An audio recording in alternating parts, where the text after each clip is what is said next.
Hello, my name is Dante Disparte and I'm the founder and CEO of Risk Cooperative. In this episode of Risk Matters, we're going to provide a deeper dive on some of the thought leadership and concepts that we have developed in the company. So today, I want to discuss the concept of the enterprise value of data. And the whole concept of the enterprise value of data was born out of hundreds of conversations that we were having with companies around how to adequately price and what amount of coverage they should procure when they were looking at cyber insurance. And all too often we found that companies and organizations had no metric to understand how much of their enterprise value depended on their informational or data resources. And so we came up with this metaphor of if you were buying homeowners insurance for your house and you had $1 million house, you wouldn't necessarily insure that $1 million house for $10,000. You would not only be underinsured, you would be on the hook for a potentially very large loss that you would have to finance from other sources. And so we found that many companies, as they were evaluating their cyber insurance needs, they were woefully undervaluing the amount of exposure that they had when it came to their informational resources, let alone fully understanding what we call in the industry the crown jewels, those data assets that are effectively essential or the Achilles heel of a company.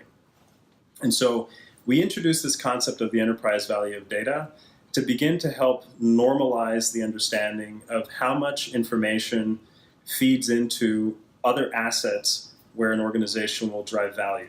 So one analogy that we use in the article from Harvard Business Review is the Delta worldwide shutdown. So when Delta Airlines didn't have access to its informational systems, effectively, they couldn't monetize any other assets. You couldn't run a modern airline without access to information in the 21st century.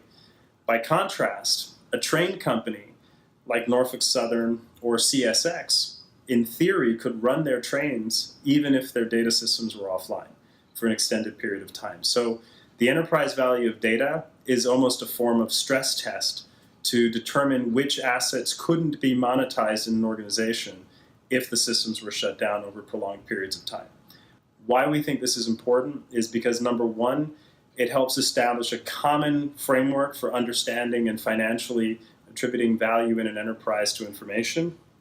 And number two, it helps establish a baseline for how to financially hedge the value of those assets, especially in an environment of rampant cyber risk where increasingly companies are being held, their entire business models are being held ransom by cyber risk with, in many cases, no monetary gain or reward being requested.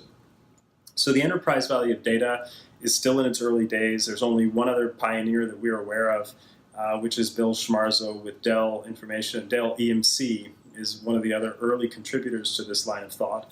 It's still in its infancy as a concept, but we think over time regulators will demand that publicly held companies make these disclosures.